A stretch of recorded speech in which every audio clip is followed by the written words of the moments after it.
Hey everyone, welcome to the 415th episode of Just Shoot It, a podcast about filmmaking, screenwriting, and directing. This episode is brought to you by patron Ryan Valdez. Check out his work at ryanmv.com. I'm Oren Kaplan. And I'm Matt Oren. Today we've got Josh Forbes, the director of Destroy All Neighbors, out on Shudder and other places where you watch movies. Now we're here to talk to him about how he makes this crazy, weird, pretty zany horror comedy that he describes as pretty goopy, gory, filled with creature effects, funny.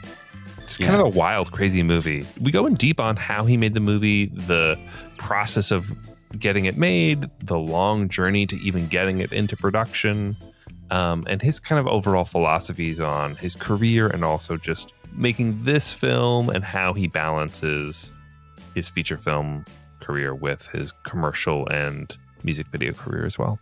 Yeah. Basically, the topic that we've been digging into on the podcast the last couple of months is like, if you like this show, yeah, you probably like those topics.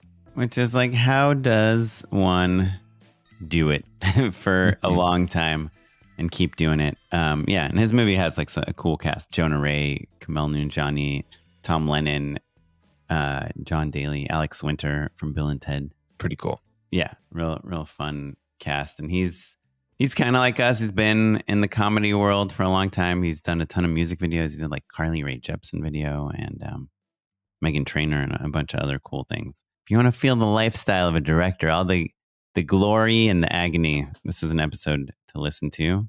And we are recording this on March 10th, and the Oscars were just tonight. So we apologize for all the Oscar stuff we talk about, which is probably way outdated by the time this episode comes out. And maybe gets cut. Who knows? Shout out to Noah Bayshore. Before we hop into our conversation with Josh, though, Oren, I do want to razz you a little bit. So we were texting. You went to a party the other day. Oh, yes. Ran into a listener. Yeah, as I always do. I feel like, yep. And you were like, oh, yeah, it's really hard out there for directors. In a way that I was like, yeah, man, that's what I've been saying for like 2 years. And I feel like something about the way that our text exchange, it was like, oh, Oren finally understands that it is super slow for people. No, I mean, maybe that is kind of like how you interpreted our exchange. But I think you were asking about how various directors we know and other and don't know are doing. And I said, everyone is struggling. That's right. That is what you said. Yeah. And I guess what I'm laughing about is that like somehow, Oren, I know you're always stressed and you always want to be working more than you are, but you've done very well these last few years. Yeah, and it's always driven me a little crazy only because like I want you to do well. I'm very happy that you're doing well, but it makes it like you're a tiny bit, I don't want to say out of touch because that's not fair. That's an over exaggeration of what I'm getting at. But like everyone has their own subjective experience. And I feel like because of commercials and you doing well, it was hard for you to understand that it was literally you were the only person we know who was working. Well, but that's not true. Like we know a lot of people that are working. Like to me, there's like if you think of biblical stories, there's like the 7 years of, where there's a lot of grain. What's it called? Of plenty, 7 years of plenty and 7 years of famine. Right. And in the Bible, it's like when there's plenty, you got to save. And when there's famine, you got to use your savings. But I think in Hollywood, there's always ebbs and flows. Where there's times when everyone has a ton of work. When Netflix, you call them up and they throwing give out you a movies show left and right. Yeah, sure. There's COVID when there's like a boom of home entertainment. And then there's strikes and there's other things that are stopping us from working as much. But to me, when everyone's working, of course, I want to be working. But when everyone's not working, I want to be in the half of people that are working. Sure.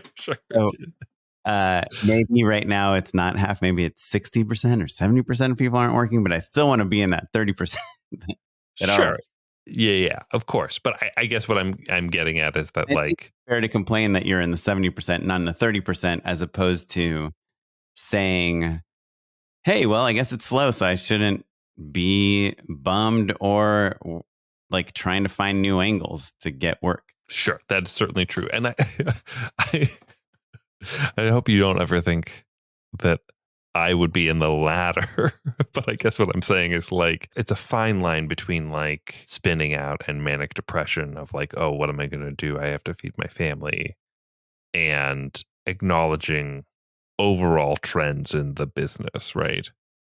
Oh, yeah. Yeah. I mean, I think if you see the trends and you can identify them and you can adapt to them, then you will hopefully like avoid, like Sure. get in, surf the waves of work and success and demand, like being in demand. And so, yeah, we have plenty of friends, plenty of people that have been on this podcast that can work every day of their life if they want to, and then we have also some commercial director friends and, indie feature friends that are working pretty regularly this year and last year. And writer friends and all that stuff. So, I get it. I'm not like, obviously there's trends and there's things, and sometimes it's nice to hear that you're not the only one struggling, and so that's kind of, I think our conversation was a little bit like, yeah, everyone is like asking why I'm not getting more work, but also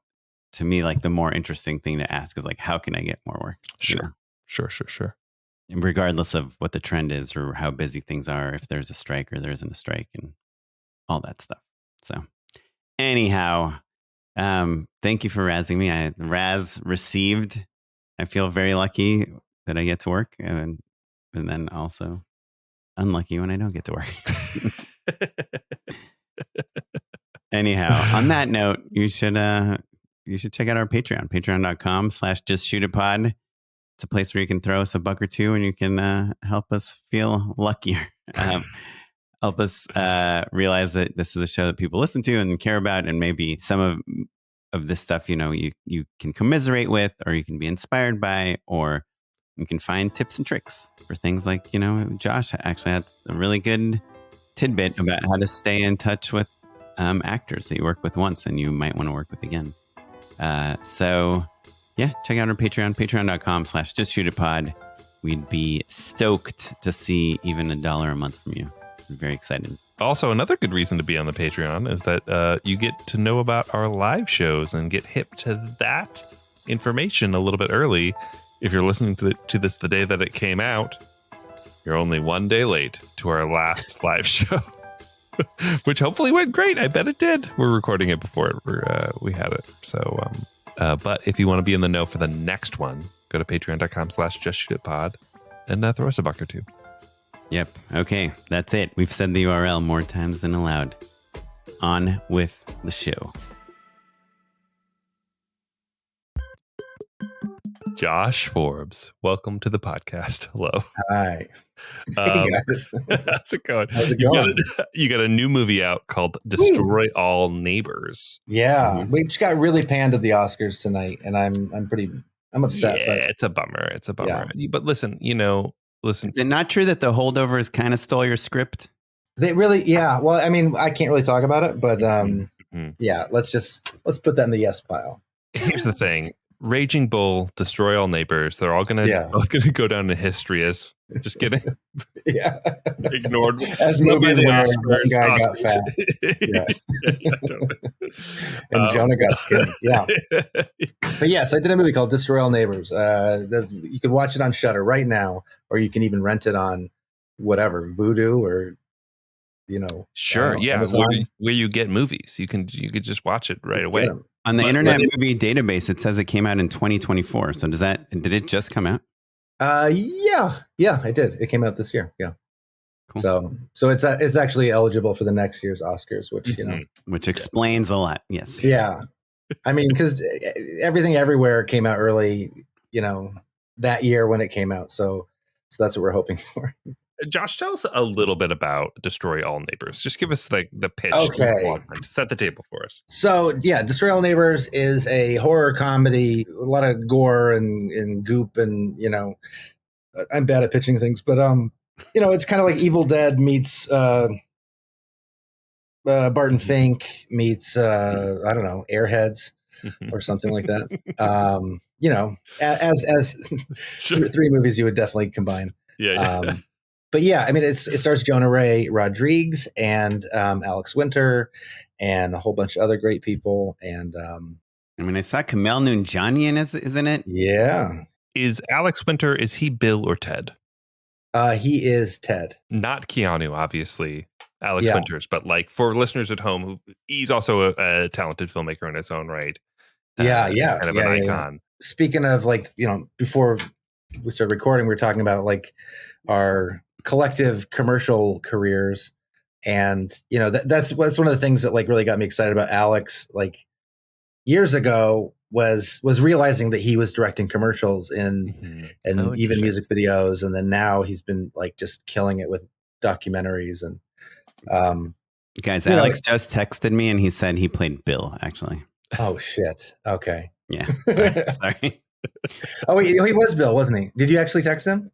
No, I clicked on IMDb. Right. Yeah. Because he was Preston, because he would play Granny Preston as well. That's right. It was a 50-50 shot. I just sure. Oh yeah. Yeah.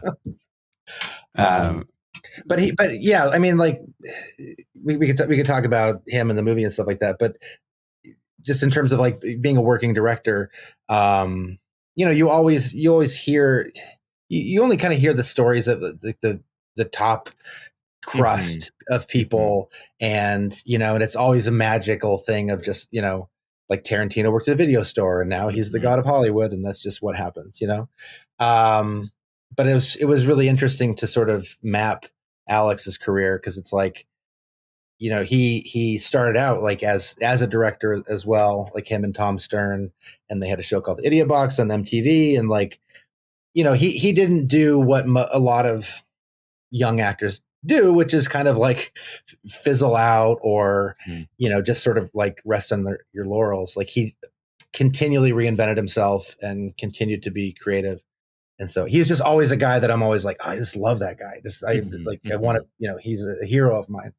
And so when we got this movie up and going and we were able to pitch it to him, and he signed on and said yes, it was just amazing, just the best. Well, so that's kind of the root of what I'm curious about everything. And you're, a music video director and a commercial director, and kind of cut from the same cloth as Oren and I. But I'm very, very curious about this film in particular. And it's interesting to hear that you brought on some talent after the movie was quote unquote up and running. Walk us through the process of getting it going. How long did it take? What was your runway like? Give us the origin story of the movie. Yeah. So, I mean, it's probably took about 10 years.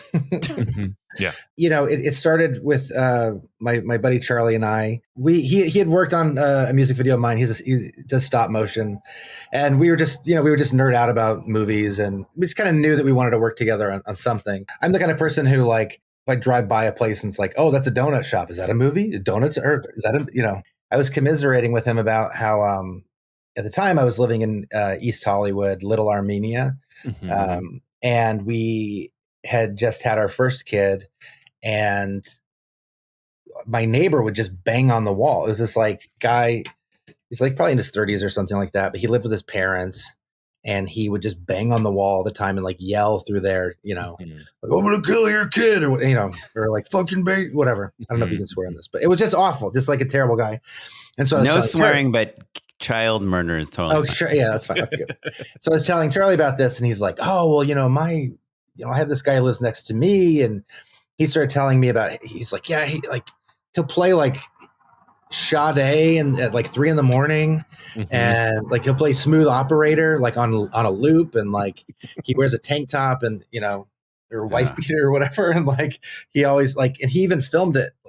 He the guy would show him his arm and be like, "Hey, Charlie, feel my muscles." Hey, just crazy. And so like, and I was just telling him, I'm like, dude, like, I lay in bed and just think about murdering this guy. Like, that's all I do is I just obsess over it. Your baby gets to sleep. Right. Yeah. And then the murder fantasy. But anyway, like, so I was like, oh, maybe this is a movie. And we started sort of toying with this idea of like, oh, what if, you have this guy and he's making all this noise and like the protagonist is like starting to go crazy. And then he, I'm like, oh, and then what if he kills him? And then it becomes kind of like the telltale heart, like, cops are showing up and he's like, whatever. Like it started like unfolding. You start riffing. Yeah. We started riffing. And, we just got excited about it and we just started brainstorming scenes and outlining. And I had heard like Darren Aronofsky did this for The Wrestler. He was involved in the writing, but he was like, okay, I get director credit and the writer gets the writer credit. And we're going to like, we're both getting our hands in the soup or whatever. And it's going to get messy, but like, that's how we're going to delineate things. So it was sort of like that with Charlie where, we would kind of break it down together and then he would go off and do a draft and then bring it back. And then I would, break it apart and like, I like this, let's cut this or whatever. Can I ask you, as a man who has a child and I assume a spouse and obligations and also a directing career that you probably have to keep going in music videos and commercials and everything else you're doing. How many of these, like, can this be a movie? I'm going to write the feature script for it. Do you have like going at any one time? Like, do you have the donut shop movie? We don't have the donut shop movie, but, or do you have to get super excited and you're kind of pitching it around? And if people are reacting, then you're like, okay, I'm going to outline this. And then, I mean, right now I'm thinking I have like 4 or 5 of those, like kind of cooking and part of how with different people. Yeah. There's one guy, a friend of mine, James Rowland, who's this like amazing writer. And he created this show called Blood Drive that was on Sci-Fi. And I feel like nobody saw it, but it's awesome. He and I are like tinkering on a couple things. I ask because, I think as filmmakers, especially like as we have so many, like we're worried about making a living and we're worried about the rest of our lives. Some of us are just locked up in this, like, we don't want to commit to a project because we don't know, well, who's buying that and who's going to do this? Right. How long is this going to take? And we've all kind of spend the 4 years on a project, and it didn't go anywhere. So it's like you have to really commit. But I like kind of what you're saying, which is you have kind of different partners on different projects. And if they're excited, then you're excited. And it's probably not the most efficient way of doing it. And like, my hope is that, as things progress, that process will speed up a little bit, But yeah, I mean, but this was one that like, even over the years, like even as other ideas came up or as I were working on other things, it was always one where I was like, I couldn't let it go. And I almost felt dumb for not wanting to let it go. Because that's always, whenever I go in to teach at a class or like I get brought in as, as a guest or whatever, I'm always saying like, hey, like, finish your thing, get it out there and go do the next thing and then go do the next thing. And like, don't be precious and don't hang on to things. Just keep working and working. But it was like, nothing was happening, but also nothing was happening because like, I wasn't doing anything like with it. Like I sure. Yeah. Of those 10 years where you're, developing it and before you've shot the movie, like at what point do you get serious enough to be like, okay, we've got a couple drafts in. Yeah. People seem to like this. I'm going to attach a producer. Like what's that financing? Yeah. Like how long was that basically? Let's say 3 years in or something, we had the script done. Like it took a while, Sure. Yeah. So let's say 3 years in, like, I think at that point, like I didn't have a producer attached. Like I sent it to a few people that I knew, like other people, like people who I've worked with in the past or, I mean, what's funny is like, not to name names, but like a lot of the people that I sent it to, like have since been Me Too'd and have had really like you crazy win, Josh. Yeah, that's right. So it's like, destroy all producers. Yeah. I mean, I'm not one to think that like everything happens for a reason or whatever. Which we, in the movie, like we literally have a joke about that or whatever. But, but in that case, like, it's like, okay, man, like at the time I was bummed, like, oh, this guy doesn't like my movie. And then he ends up becoming the producer who does all of Ben Shapiro's movies. So I'm like, okay, good. Bullet dodged. Right. For those of you guys with the access to Google, you can figure that out. But anyway, so I sent it to like the few people that I knew who like worked in development at certain places, or you know. And you're a rep, right? You have a manager and agent and stuff. Yeah, I don't have an agent, but I have a manager.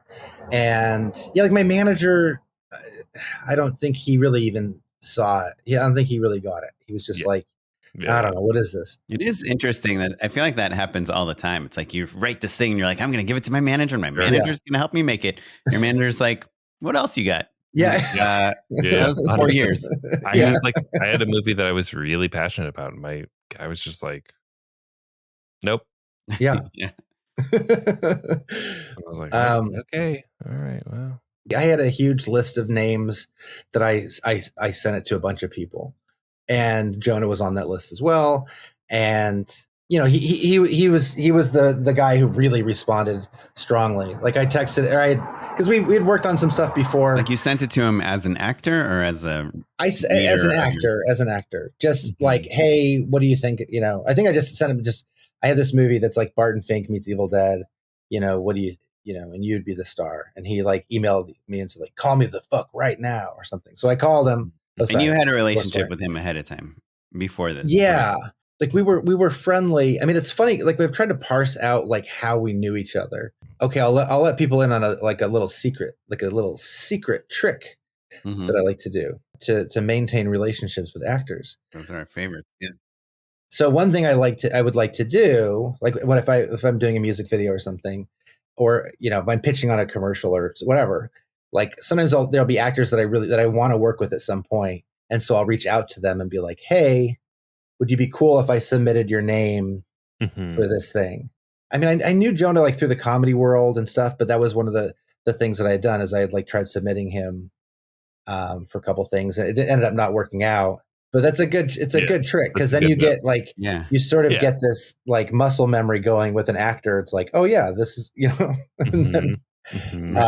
and they might even say like, hey, right now I'm actually only doing this, or I'm going to go like, sure, but that's you get into this dialogue with them about what they're looking for. And then you're like, I have that, you know? Yeah. And so you're coming to them with a thing, you have a gift for them. You're not like, hey, will you, you know, it's like, I have this thing for you. Even if it's like, oh, it's just like a cameo in a music video or something. So I sent it to him, and he called me and he was like, yeah, that sounds awesome. And I sent him the script and he was like, I love it. And, you know, I mean, unfortunately, like his name's not big enough that I could just immediately be like, just walk right up to the studio. Yeah. And for listeners at home, just to kind of spell things out, we're talking about Jonah Ray. He had the Meltdown show on Comedy Central. He was the host of the Mystery Science Theater 3000 reboot on Netflix. You know, has been working. Yeah. You know, like I've known who Jonah is for a long time. And I think like comedy fans certainly would be like, yeah, that guy, whether you know his name necessarily or not, whether you caught his half hour or whatever, like he's around for sure.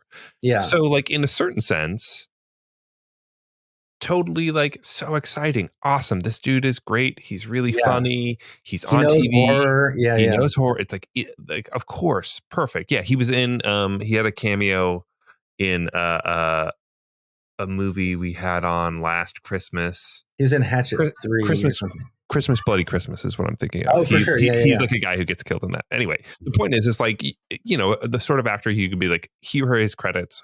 They're totally legit and real. And he is the lead in them.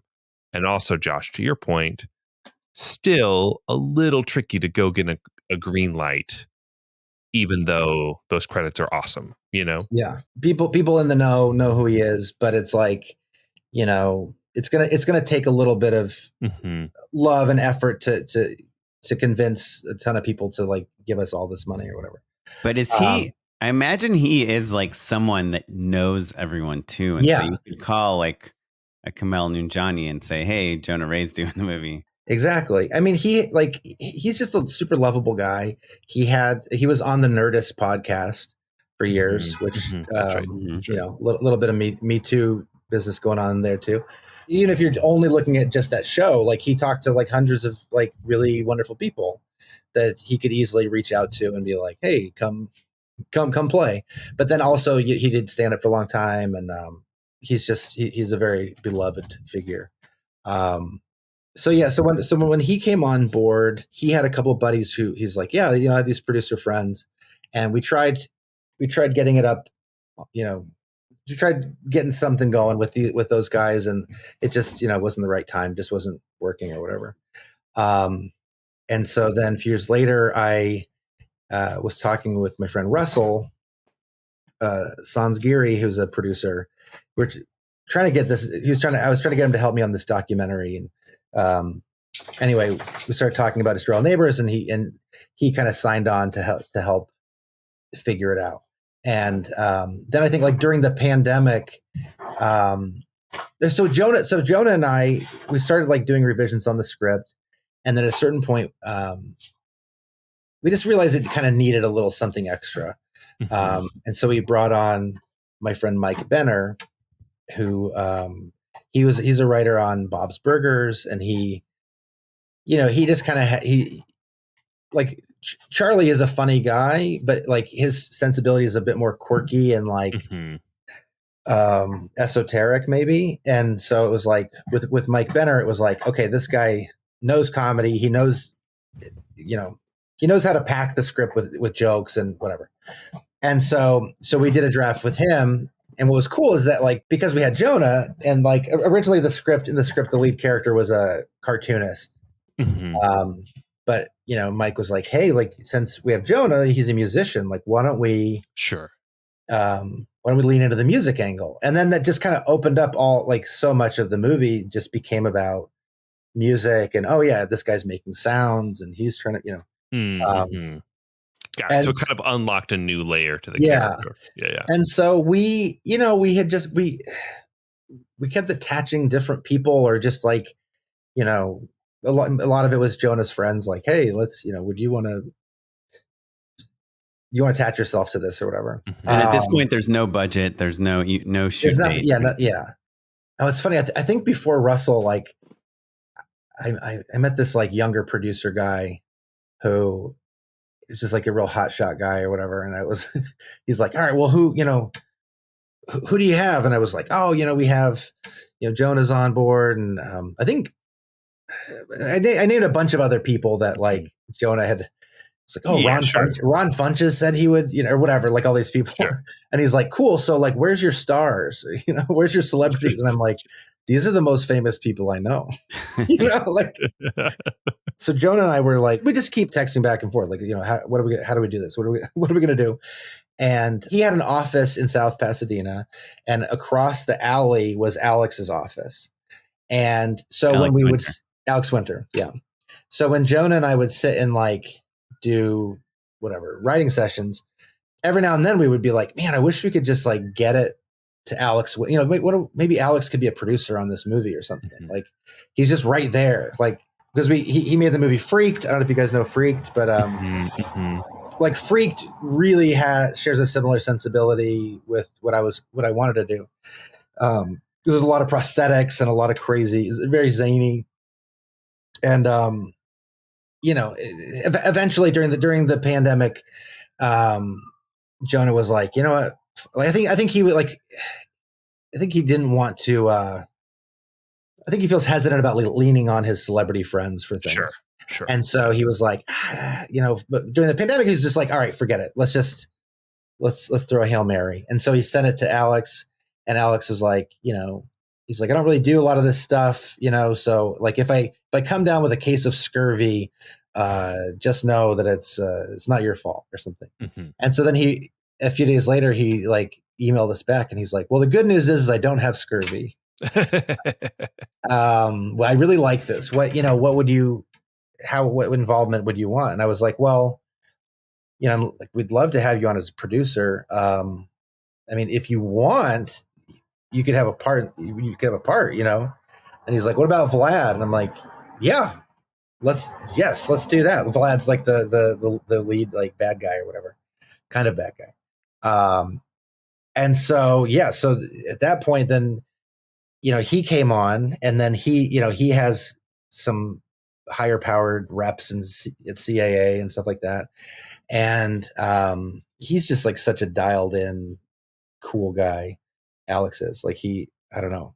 he seems, he's like one of those guys I feel like that like wakes up at like 5 a.m. and like runs to the beach and then kills a whale and then brings it back or something. Sure. And it's like, hey, I've got some whale on the. Yeah. You guys want feel free. He's just So did Alex help kind of finance it? Is that how? No. So he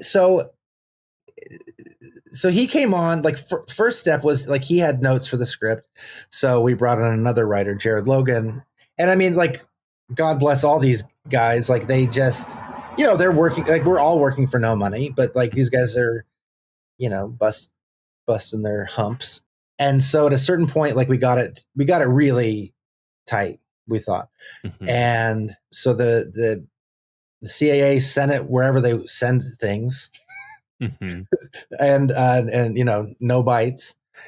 And so eventually what happened is Jonah was talking with Joe Lynch. Joe Lynch, who director of he did Wrong Turn 2, did a movie called Everly. Joe that's been on the podcast. Oh, sure. Yeah, I guess so. Right? Yeah, I guess so. Yeah, he just did Suitable Flesh. Wait, Christmas. It's not Christmas, Bloody Christmas. You're thinking Joe Begos. No, you're Joe Begos. Oh, yeah. Oh, sorry. Okay, sorry. Joe Lynch. Go on. Yeah, Joe Lynch. Joe Lynch is the one that doesn't look like he's in a metal band. Sexy Motorcycle Rasputin or whatever. Okay, yeah. So Joe's just like the most enthusiastic, like just energy, just he's great. So he likes, I think, just sent our like lookbook or whatever over to some people at Shudder, and they were like, yeah, let's talk. And then we set up a meeting and we did a Zoom, and they were like, oh, we should just get our checkbook out right now, which felt very good. And then, then it became an issue of just, I think, I don't know what it was, but it took like a year to just get like for them to get their checkbook out. Yeah, it took a while to get let's dig on that a little bit. Was it just ironing out contracts? Or was it just like you emailing your lawyer every couple of weeks, being like, "Hey, man, what's going on?" Right. Or like, what? Well, I think it was like, really. I think it sounded like there was a lot of just like shuffling, reorganization. I see. Within the, Gotcha. Because Shudder did have, I think, famously a handful of pretty big layoffs. Yeah. A handful of times.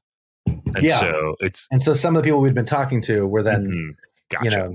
In those deadline articles sure. or whatever. It was like, yeah, oh, shit. Yeah, totally. And so, it's like, but they kept it reassuring us like, no, we really like this. We really want to do it. Just hang on or whatever. And so we did, and we used that time to really dial in the script. And through that time too, we started getting other people on board. Like we got Ryan Katner, who did our music with Brett Morris. Like he signed on to do the soundtrack, and Gabe Bartalos, who did our prosthetics, and Charlie, the first writer, had worked with Gabe, and Gabe was always like, just always in the back of our mind as we were writing it. And so, eventually it was go time. And then from there, we just started building the team. Yeah. But, so how can you tell us a little bit about how the budget worked? Like, is there a certain amount of money that they make movies for? And right. I was going to say, I will talk about that, but I was going to say like two things that I did that I feel like was helpful was, obviously we did a cool lookbook that I'm quite proud of. But the thing I'm more proud of is I made like a sizzle trailer. Right. I think it's on your website. Yeah, I think it is on my website. Oh, awesome. It's like a rip-o-matic. Yeah. And what was cool about that was just that I know people have varying opinions about rip-o-matics. The main opinion being like, right, like your movie is going to be an assemblage of like the best moments of 20 of the best movies, Sure, yeah. but for me, it was nice to like to sort of put those pieces together and see it in motion and sort of see the tone of it kind of come to life. Where I'm like, oh, this is actually going to work. So anyway, so back to your point about money. Yeah, it seems like it seems like their number is around like 1 to 2 million is what they make these movies for. Probably often less than that. And their release, they own all the rights and they do the distribution. Yeah. And do you share in profits or anything, or how does that? I don't think so. I don't think so. I mean, I signed a bunch of contracts because it's just this sort of thing where it's like, I would ask questions and then it would be like, dude, you just got to sign this. Sure. Yeah. You're like, in perpetuity, can that be negotiated? Like all other galaxies, like they're like, we can keep it to how about just this one? How about Earth? Had you done a feature before this? I had. I did a movie called Contracted Phase 2. Contracted Phase 2, actually. Colons. It was the hotly desired sequel to the original film Contracted. No, but that was like I think the budget for that was like 200 or something like that. But that was a movie that was super random. Like this guy Eric England made a movie called Contracted. Imagine like mumblecore leading up to the beginning of a zombie outbreak, which is it's basically like this woman, keeps like bleeding and like gross stuff starts happening to her. It's like a Cronenberg mumblecore. It's and the so part of your phase 2. So you're like, oh, zombies are here now, but they're still talking about whether they should finish a dissertation or not.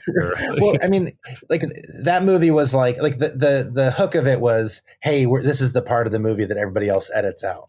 Right. For better, for worse, that's what it is. And do you feel like that, like when you were pitching your movie, when you were pitching, was it helpful? Have had that under your belt or not? Yeah, absolutely. I mean, so like it's tough because like I went into that one, behind the 8 ball. There's like some good metaphor that I, on my heels, whatever. I went into it like at a disadvantage because it's like, I'm doing a sequel that the director of the first one, like, was not excited. It was like not authorized. Like he didn't want this one. He didn't write it. It was kind of clear that it was like, I don't say like a money grab, but it was just like, it was not done in the best spirit of like, let's make this a good movie. And everybody, the performances were great. Like everybody was great who worked on it, but like, it's tough because it's like, you want to have your best foot forward. You want your first movie, air quotes, to be something notable. And because that's how our society works. To be your debut, right? Like, it's always like, sure, from the director of top 5, first films or whatever it is, Yeah, like Slam Dance. They only take first films, right? Right. And so it's like, but I'm like, what am I going to do? Not make a movie? Like, because it was this sort of thing where it was like through a friend of a friend, like, hey, do you want to make a zombie movie? I'm like, yeah, sure, let's do it. But for me, the way I really look at it is that it put me over a threshold. Like I always think of it like that, where it's like, have you made a movie? Yes. Okay. It ticks that box. Like, is the movie great? Like, no. Are there awesome? Have I heard of it? Yeah, sure. Yeah. Like, are there awesome, like sequences with like really cool graphic, weird, like people sneezing blood and like really cool music? Yeah. That has that. So anyway, so I do think it helped, like, between my existing reel of just like all my commercials and music videos, and then knowing that I had finished a feature, and then just Alex and Jonah's trust in me. I think it was enough for them to be like, okay, like this guy's not right. Josh can direct it. Yeah. It's not that big of a risk. We'll give him $1 to $2 million. So let me point out something though, Josh, because I feel like you've talked a lot about Goop and kind of like these genre movies and all that stuff. And on your music video side, some of the notable artists you've worked with are Meghan Trainor, Carly Rae Jepsen, Jojo Siwa. You know, you're a comedy guy. You've got this kind of like cool pop sensibility. Clearly, you can work with these people. Meghan Trainor, Carly Rae Jepsen, Jojo Siwa, those are all artists that have very explicit visual identities. Do you know what I mean? Yeah, It is pure like bubblegum in a really cool way that would be very exciting as an artist. Jojo Siwa has some very harsh hair bows. Yeah. But they have very clear visual identities, right? In a certain aesthetic, right? Yeah. Right. But different than Destroy All Monsters, which is creatures and, like you said, goop and practical effects and stuff. So how does that come up in the conversation? I think I think those videos just like, who knows? But it seems to me like having that level of gloss and finish, of polish, that it's okay, this guy can create a good image or whatever. And obviously I'm cherry picking. There's lots of other things that have more of a quote unquote edge, right? Yeah, you did direct the human sextipede. Oh, I did. Yeah. No, that was from a music video for this band called Cheerleader. It's like I was always like, that's kind of where my heart is. It's a lot of that just sort of like just excessive, like dumb, Mad Magazine kind of stuff or whatever. And so like, every now and then I would be able to do something in that world. Like I did a video for this guy, Felix Cartel. It was one of these like no budget music videos, but it was like old people doing drugs is like the pitch. Sure. And it's like one of the ones that like a lot of people really like even though it was like there's like no budget. It's just like old people like, drinking Four Loko and stuff. And like, so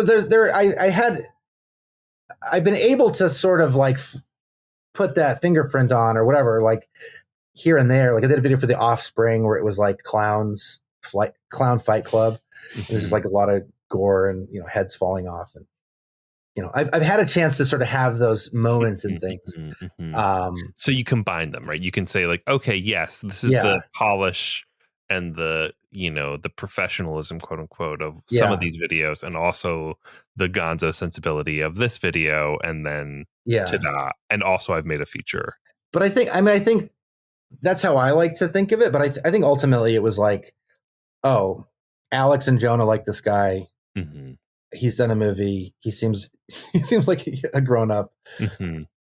We want to do this movie. It's his. So with either him or not, no one. And also knowing too, I mean, it doesn't hurt that Alex is already like a very, successful director and established. And so I'm sure in the back of their head, they're like, okay, well, if things go off the rails, like Alex can maybe not step in, but just sort of help. Sure. Keep tabs on wheels or whatever. Yeah. So but you're right. I mean, that's been a difficult thing where it's like, I'll take jobs that come to me. Sure. If I can do them, not in like I don't know, almost like a journeyman kind of like, especially, like you guys have kids, like, sure. I know a lot of like younger directors who don't have kids and don't have a wife, and they're just like, yeah, man. And they may or may not have a trust fund and like they can pick and choose and like have this like hyper curated resume. I do think at some point I made a concerted effort to like point my ship in one direction as much as I could. Like obviously like work would come in and I'd have to do it, but I was like, okay, I kind of want to like just aim. What were you aiming for? Like this, like a Sam Raimi, Edgar Wright, like, but by way of trauma. Goop is what you're saying. Goop. Let's do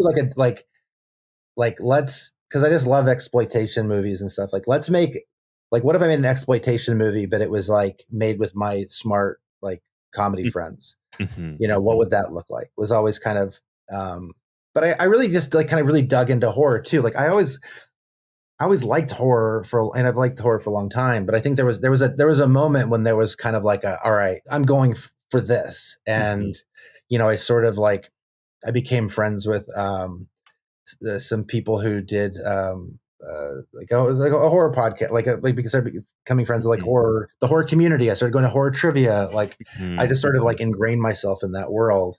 And partially as a strategy, but then also partially because like I just nerded out. It's like, oh, these are my people. Like I just the more time I spend around them, I'm like, oh, this is, it's fun to talk about people who love Basket Case or whatever, or know the Basket Case exists. Well, so you're not the first filmmaker I think we've talked to who's kind of shared this sort of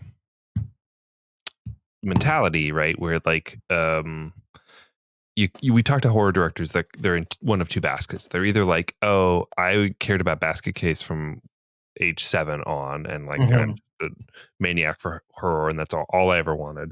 And then people who kind of come to it in a different stage in their lives, right? Like maybe they're comedy directors. Comedy and horror have plenty in common, all of that. And even Jason Blum talks about coming to horror late in life. He started as an indie filmmaker, and and as a person who's got something horror adjacent in the works, there's a part of me that wonders, like, is it just that, well, this is the thing that people are making and is still profitable, right? Like there aren't that many indie movie avenues out there. Right. We were talking about this beforehand off mic. Yeah. In terms of your kind of sense of the industry and how you got this movie made and all, you said you've got a lot of other stuff going. Yeah. Do you feel like horror was the right move for you? And if so, would you recommend it to other filmmakers or not? Yeah, I think it was totally the right move for me. I think nobody else should ever make any other things ever because they're all my competition. Is how you're a bad person. Like when I hear that somebody like watching the In Memoriam, I'm like, yeah, get out of the way. Yeah, sure. You drink their milkshake is what you're that's saying. Right. Yeah. But I wish that wasn't true. But but I mean horror, like, but it's true. It's like the budgets for movies, it's like, we're talking about it off air as well. Like, it's like either movies are 200 million or they're like $200. You know what I mean? And there's like no in between. And the only people who are making things at a low budget that seem to have any sort of like, shot, whatever, move the needle is horror stuff. And it's like, I mean, I always say it's like they don't have like romantic comedy conventions. You know what I mean? But they have horror conventions. They did in LA. It was called Rom-Com Fest. It only lasted 1 year. It was great. It was just when they left, there was just like a bunch of like binders of books all strewn because people kept bumping into each other. And Oh, sorry, God. Yeah, I didn't see you there. But that was always, it's like it all made sense in the same way that like when I was in film school and I decided to really get into music videos, like it was just sort of like, okay, I'm here and I want to go there, but I don't know if I can't get from A to Z, but I think I can get from A to G or something. And so that was like, okay, I'm just going to do music videos. So at a certain point it was like, okay, this is what the terrain is. This is what's happening. I mean, lucky for me, like I like adore all those kind of movies. And the more I dug in, the more you got into it.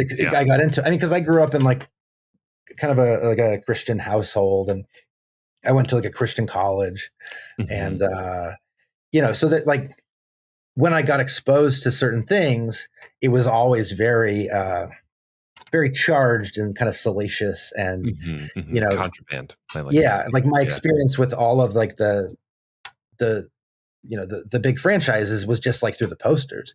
Like Freddy, like I very distinctly like remember my first time seeing Freddy. It was like, there was a video store that was closed, and I could just see the poster on a door in the background. Like I think about that all the time. But yeah, but there's it's an area. There's just so much exciting, cool stuff. I mean, I remember too, like when I was a kid, I remember reading a book that Roger Corman wrote, and that like made a big impact on me. And then also like Tarantino was a huge influence, and he talks a lot about that, about this idea of grindhouse movies, of these exploitation movies. Like the whole idea is that like you don't have a star. You don't, the star is the guy in the rubber suit, or the concept or whatever. And so,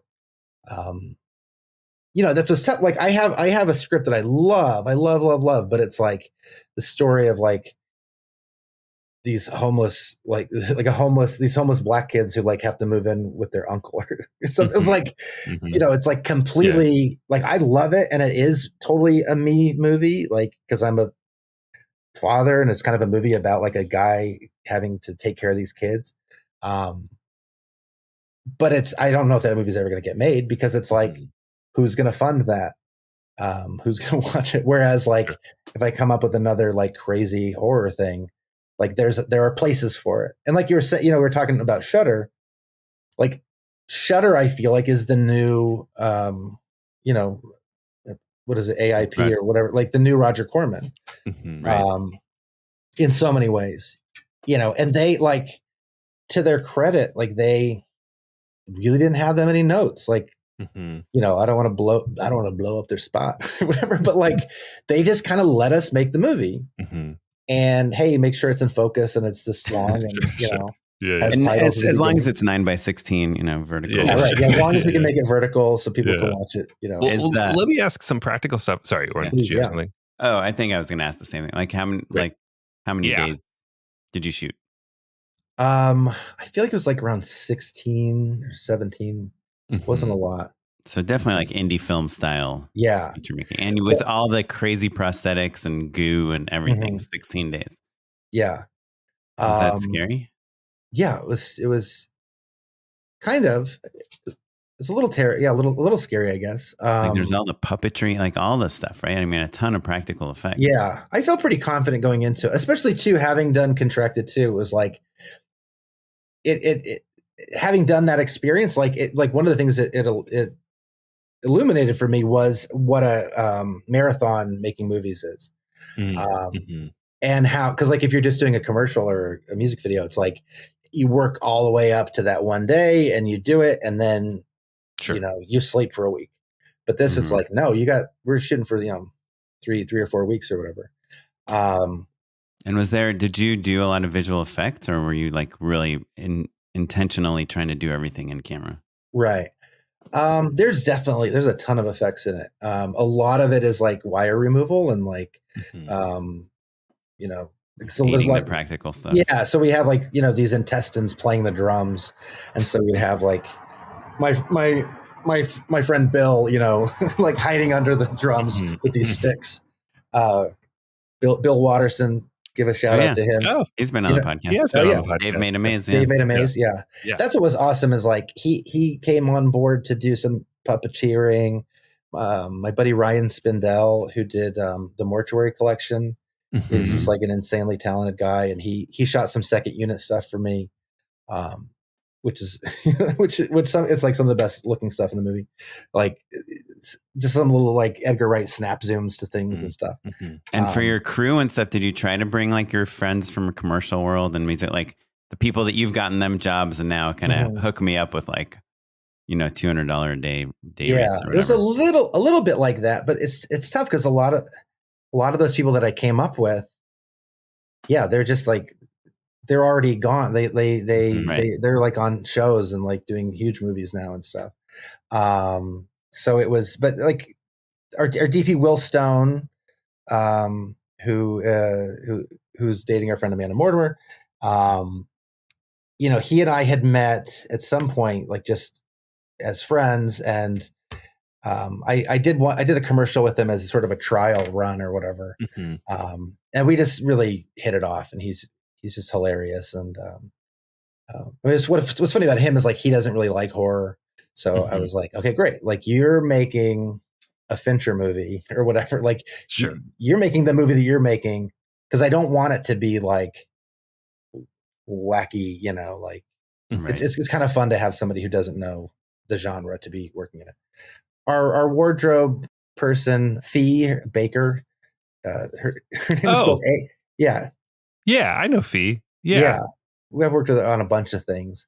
But yeah, I mean, it was a lot of like pulling friends and people that I've worked with a bunch. And then, absolutely like, I'm indebted to both Alex and Jonah. Like Jonah was able to get us a Kumail Nanjiani for a cameo. And, again, like people just love Jonah. So like we were able to, like Thomas Lennon was in the movie. And when those guys come, do you need to like get them a trailer and do all this like big budget stuff? No, like Thomas, like no, Thomas was just like, cause he's just a super cool dude. Like, and he's just down to play. Like, I guess like he showed up and he was like, he told Jonah, he's like, hey, on the way here, I read the script. It's really good. And he's just that kind of guy. 4 car accidents. Yeah. Right. Well, I mean, he flew from New York or wherever he was from, but again, it was it was very much this camaraderie, this sort of like, let's get the band together. My buddy Hank Friedman edited the movie, and Hank is a guy who I've known forever and has cut a bunch of my stuff. And is Shudder giving you any sort of production resources, or just finance and distribution? Just finance. And I mean, I imagine if we needed somebody, I'm sure they, could recommend people or whatever.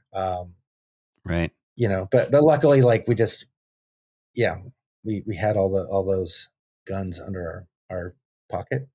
Right. Yeah. Right under your pocket. So now that the movie's done, it's out, you can see it on Shudder. Like for your next film, would you go back to Shudder and try to do another movie? Would you try to kind of level up?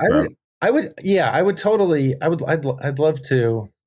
I think it makes sense. Like the couple things that I'm working on, I will like present to them. Cause I want to say I'm loyal, but maybe I'm lazy.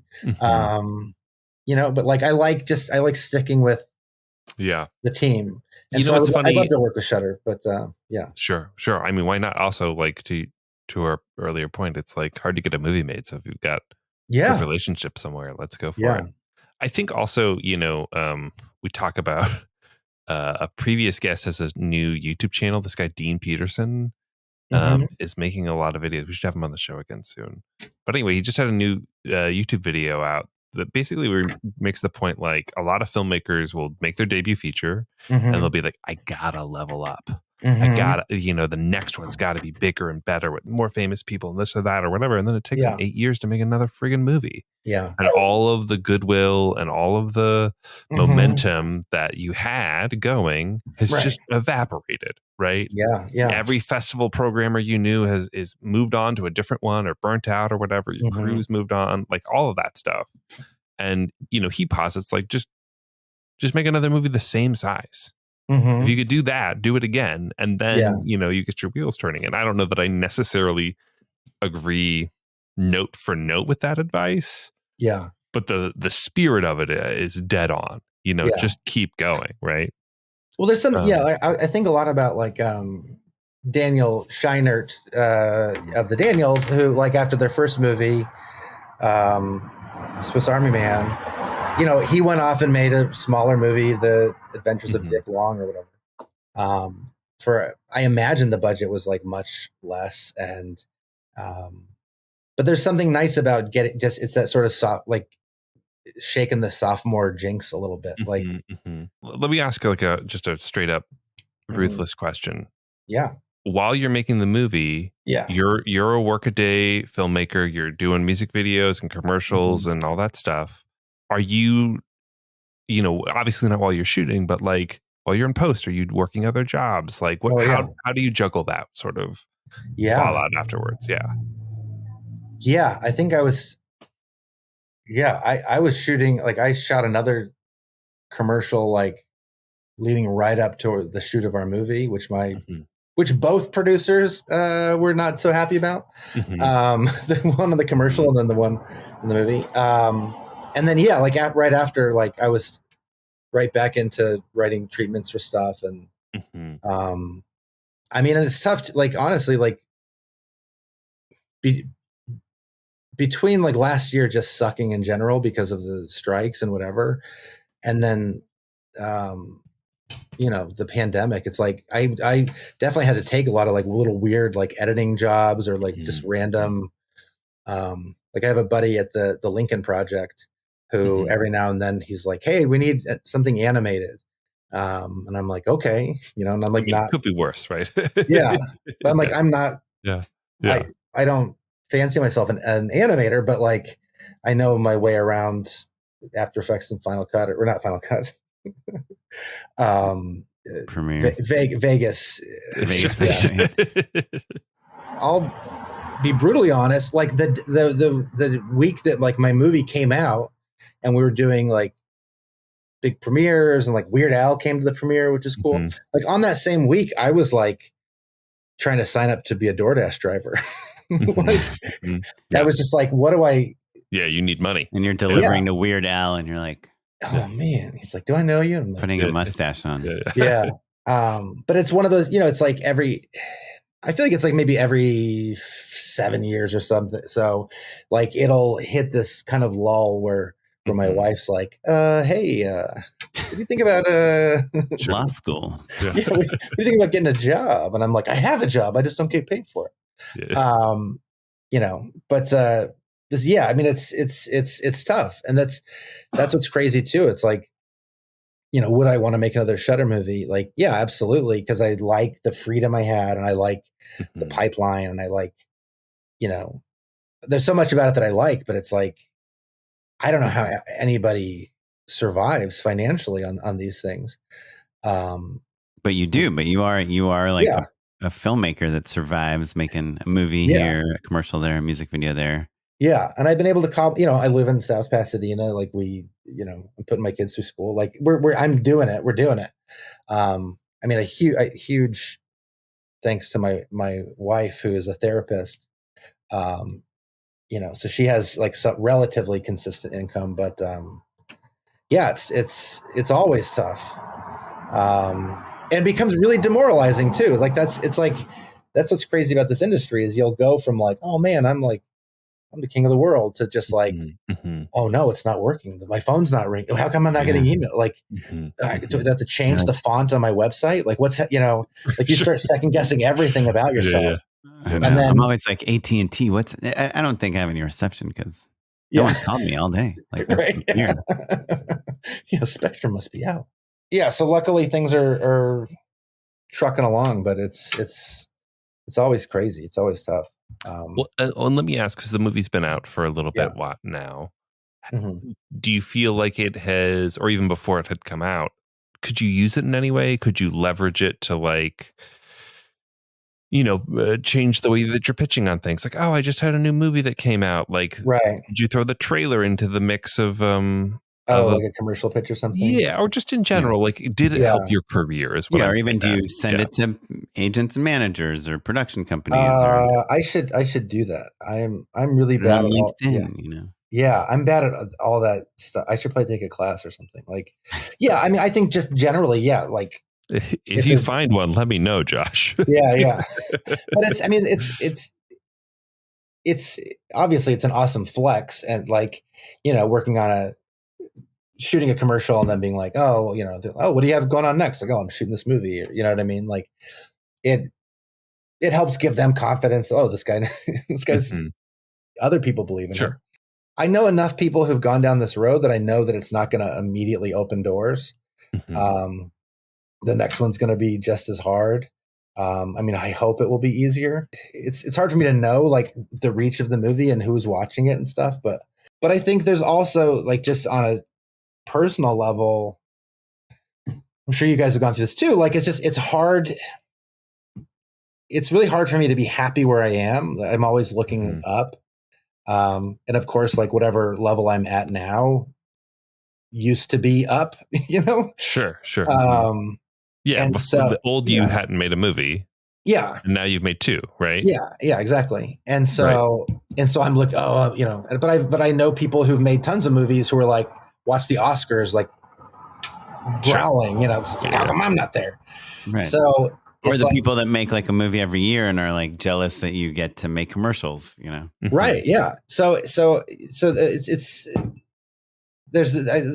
hard for me, but I'm trying to just like enjoy it and enjoy the process. Did you guys have Jordan Brady on?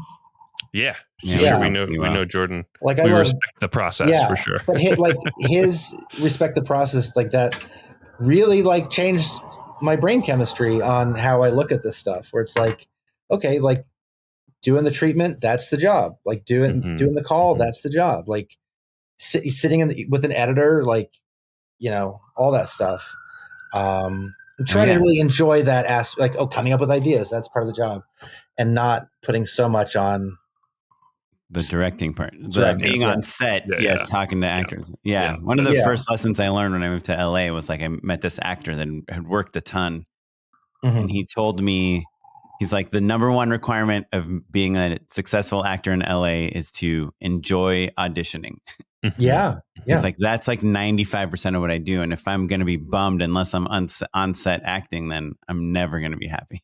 Yeah. But if I enjoy the chase, you know, then I can be happy. And I think I don't know, to me, we talk about it a lot on the podcast, but that's why I talk about treatments and pitches. And, you know, Matt, you're like, you had a good phase, maybe making a little bit of a comeback, talking about networking and meeting and staying in touch with people, and like those things, like if we can make those fun for us, then then the icing on top is like you get to like make a shot list and talk to an actor. Right.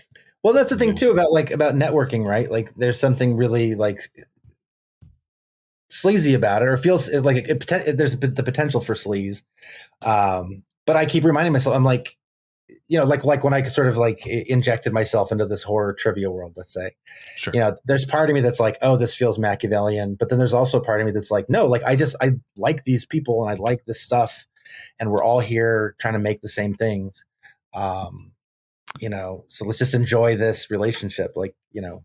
Yeah, I think networking, it's funny because it gets such a weird, bad rap. But like a couple things. One, like if you fake it, everyone can sniff it out and it doesn't work. Right. Yeah. So like if you were like, yes, I love horror movies as well, you know, it would be like, okay, who's this Josh guy? Whatever. Right. Yeah. But also, and this is less at like a trivia event or something like that. But like, I think when we were younger, there were like a lot more like just like so-and-so in Hollywood meetups or whatever. We're all there to meet people to make things together. And so, yes, it's like kind of like transparent. It's like nakedly, it's embarrassing because it's like, we don't know any better way to just meet other people to make things with. Right. But like those connections still have to be genuine and real. Otherwise they just don't pan out. You know what I mean? Yeah.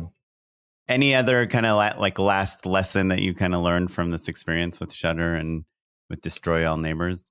Something you would tell you before you started, or something you tell new filmmakers? I mean, I think just being prepared. Like we really drilled, you know, we really worked really hard on storyboarding a lot of the more difficult bits. I just think that was really helpful, as much as I didn't necessarily want to do it, or, you know, but like it required me a lot of the effects. It's just like, okay, well, how are you going to do it? Yeah. How are we going to do it? Like, okay, where is he going to, you know, Alex's head is sitting on the couch. So where's his body? Like, oh, how do we, you know, all that stuff. Did you feel locked in then? Like, was there room for spontaneity? Well, kind of with all of these practical effects, right? Like, you know that it's going to work for the angle you planned. Right. Or you hope, you know, you're as confident as you can be that it's going to work that way. But like, we've all been in situations where you're like, dang, I didn't think if I just moved the camera 3 paces to the left, it would be much better. Right. Did you feel locked in? Was there room to improvise or no? I think it gave me the confidence or whatever, the assuredness to then improvise. Like, I think because we had it dialed in, then we could play around with it. But that's also the kind of movie that it was. And then also just, I guess, my style or the way that I like working. You shoot with one camera? Yeah, one camera. My thing with like shooting 2 cameras, but I guess if you're doing like action or something where you really need it, it's useful. But for me, it's like twice as much footage that I spent half as much caring about, you know. It's like, Or paying it's attention. 50% is good, and you have 200% of it. Yeah, exactly. Yeah. I mean, I think if you do improv, it can be helpful, but but how many of us actually I like to shoot. I'll say like I used to call it 1.5 cameras. Like we had a camera around. And like you could maybe get like a locked off wide, or like an operator could like snipe off inserts, but like it's really the main camera. Yeah. And then maybe you can pick something off if you can. Yeah. To me, the only time. Yeah. Either something you only get one take of, or it's like a news setup or a game show, or like something that it makes sense that you would shoot it with more than one camera. So what's next? Are you pitching on commercials and music videos again? Hustling on a feature? I have a commercial coming up this week that I'm shooting for FEMA, cool. which will be pretty fun. And it's one of the top federal. Yeah, I did a commercial with them before. Yeah, they're surprisingly like open to creative stuff. Oh, really? You know? That's cool. That's awesome. So we'll see. So that's happening. I've been doing a documentary about the comedian Gallagher for a long time. I saw that. And so that is coming to a close. Like, I mean, he passed away last year. So, now our movie has an ending. And I'm looking forward to being done with it, but then also to having people see it and but it's again, talking about like how to brand yourself. Like I'm a little bit worried, I guess, about like, okay, I did this horror comedy and now I'm doing a documentary. Like what? Like, well, a Gallagher documentary, though, I think is the crucial difference. Exactly. There. Yeah. But then beyond that, it's to the screening with like watermelon seeds in your beard. Yeah. Right. But beyond that, it's like, I have I have these scripts that are in various stages of undress, that I'm, gonna start pitching around, I guess. I don't know. It just, who knows? One credo that I've always tried to live by, and I believe it was like this painter, Red Grooms. No, not Red Grooms. I don't know. It doesn't matter. It was basically like I make art for myself, and then for my friends, and then for people I want to be my friends. And I think ultimately that's all you can really do to make yourself happy, right? So it's like if you're trying to like make Jennifer Lawrence like you hang out with you, like that's a fool's errand. But if it's like, oh, I want to make a thing that like my friends will think is funny, that's more doable and like genuinely more satisfying. Unless Jennifer Lawrence is out there and like wants to hang out, like sure, I can clear my schedule. But well, on that note, where can Jennifer Lawrence or any other person who's listening to this podcast follow along, keep tabs on what you got going, Josh? Yeah, I mean, I'm on Instagram as the best Josh Forbes, because somebody else took my name, so I had to. The best Josh Forbes 2. Yeah. Just kidding. That'll after the Gallagher documentary, my brother will take over that name. But so I'm there on Instagram. I mean, I got off of Twitter, so that's it. And then my website, joshforbes.com. I guess I'm on Facebook too, but whatever. Sure. Awesome. Well, do you have a few moments longer to endorse with us real quick? Of course.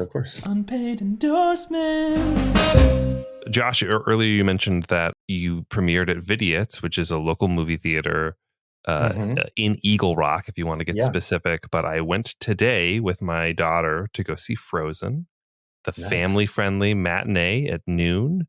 And it was really, truly wonderful. It was really, vibes were great. The staff was incredible. It's got an awesome, video rental store attached. They have like an awesome little video at the beginning talking about how they're trying to keep film accessible and like at a fair price point for everybody. And it just like made me really happy, right? Because I think that it's easy to get kind of bummed on the state of cinema and the way that, movies are the direction that they're heading in. Next year's going to be pretty rough. There's like blah, blah, blah. Anyway, movies are alive and well at places like Vidiots. And I think if you're lucky enough to live in a town that has a repertory theater or an independent theater, go out and support it. those communities are thriving. And I think that maybe movie theaters are going to have a similar sort of reinvention the way that bookstores have, right? Like there were Borders and Barnes and Nobles and all of those, and frankly I friggin' love those chains. Like no disrespect to those mega stores, but the ones that survived were those small independent booksellers that found a niche where they could cater to a community and become cultural centers. And I think that might happen with movies as well. And either way, if you're in LA, go to Vidiots, and if you're not in LA, go find the closest movie theater that is doing what they're doing. That's my endorsement, basically. There's a line in their little video at the beginning that stuck with me where it says like, be your own algorithm. Come into the video store. Like that really hit me hard. Cause so much of what as a filmmaker, I'm always trying to like differentiate myself from other people or like try and forge some other path and have different influences. But it's hard when you turn on, whatever Netflix and it's like, so hearing that was like, oh yeah, that's important. I'd also give a shout out to Videotech, which was in South Pasadena and now is in Highland Park, another video store. So awesome. Yeah. Keep it alive. Cool. So first off, I was going to endorse the band Yes, because my movie is about prog rock. I was into prog before making the movie, but like I really dug in and I am kind of obsessed with the band Yes. And I have gotten a turntable, and now like I used to like look down my nose at vinyl people. So I'm just like, oh yeah, hey look, I can listen to that on my phone. And I really there's no real justification for why I love it, but I love now going to these record stores and flipping through. My other endorsement is I've been playing this video game Disco Elysium. Do you know this game? I started it and then I had a kid and I haven't been able to play since. That was your first mistake. There's just something about it that's really, so it's kind of like, it feels a little bit like a role-playing game, but it's kind of more like a little more like a adventure game, like kind of like a LucasArts sort of game. Yeah, like a Monkey Island. Yeah. But it just has the weirdest point of view and vibe, and like it's very kind of sad, and it's weird sort of like future that's really dystopian, and I don't know, there's just something so like beautiful about it, and like I kind of don't want the game to ever end. There's something kind of clunky about computer or PlayStation. I'm playing it on the PlayStation. And it's funny because normally if I play a video game, like I usually play something that I can listen to a podcast while I'm playing, because I have ADHD and I'm trying to avoid listening to the inner voices in my head. But this one I like, you really have to be fully immersed in. And Disco Elysium. It's funny. It's kind of dirty. There's some raunchy, weird. It's just bizarre, but I'm really digging it. So there you go. The band Yes and Disco Elysium. Kaplan, what you got, buddy? I got just some, a couple of random ones. I hit up your, just some callbacks. I hit up your Dyson Service Center. How'd it go? Went okay. I mean, the guy was like disappointed with the way I take care of my vacuum cleaner. He's like, you clean the filter? I'm like, yeah. He's like, how often? I was like, I don't know, every 6 months. Like, every 6 months, this guy. Got to look at that every month. He's like, the whole time he's talking to me, he's like opening my vacuum cleaner. He's like, what the hell were you vacuuming? I'm like, I don't know, like drywall dust. He's like, what's all this white stuff? I'm like, what are you accusing me of? He's like, cleaning my filter. He's like, so what's the problem? I'm like, well, when I put my hand like in front of look at how weak the suction is. And he's like, yeah, you put your hand in front of a vacuum, of course it's going to turn off. That's what it's supposed to do. I'm like, I know, I just felt like it was working better before. And I was like, and it only runs for like 5 minutes. He's like, what, on max mode? And I'm like, yeah. He's like, that's how long it's supposed to run. Basically, I left there with the same vacuum cleaner. He's like, didn't do anything except for like clean my filter a little, but I'm gonna try it out again this week, and I'll let you know if it. Yeah, let me know. was a very different experience than yours, which was like I walked in, mine was busted. 5 minutes later, it was. They offered you an IPA and shoe shine. Yeah, a little massage. It was great. Like getting your haircut at Floyd's or something. Yeah. So that's not even an endorsement, but we are watching Mr. and Mrs. Smith, which I'm enjoying. It's Hiro Murai did like the first couple episodes, and it has that kind of Atlanta-ish vibe. Donald Glover is also in it. It's fun. It's kind of a slow burn, but pretty good. Mm-hmm. And then I saw this commercial that I really loved that I met with my commercial reps. So they're like the people, we had Nikki Weiss on, who's like the Midwest rep of Art Class, the production company I'm with. And then I met with the East Coast reps and the West Coast rep, Simpatico and Hero Management, on Friday. And I told them about this commercial I had just seen, which has like become my new favorite commercial of the year. And it's a Manscaped commercial. Do you guys know Manscaped? They make like razors for manscaping. Mm-hmm. And this one, it's called The Boys. Have you seen this commercial? Mm-mm. So just go to YouTube, type Manscaped The Boys. And it's like just my dream commercial. It's a visual effects driven commercial, but like very seamless, like lo-fi VFX that you can do in like After Effects. No, but it's just kind of expertly crafted in terms of like visually, it's funny, it's cinematic, and it's product driven. And to me, that's like, there's so many amazing commercials where the product is like so lost, it's such an afterthought. And those are the ones that win awards. And then there's the ones that we get hired to do where it's just like more product. Right. You need to see the sandwich. Manscaped. Yeah. Can you Manscaped? Smile. Or it's like, because in that whole space, that's like, I feel like the Dollar Shave Club. Sure. The phenomenon ruined our lives for about 10 years, basically. Yeah, where it's just like, okay, now every commercial at that budget range is a guy walking, doing snappy comments. Yeah. While like stuff happens. Josh, don't go to either of our websites. Okay, yeah, sorry. We do have a little bit of that.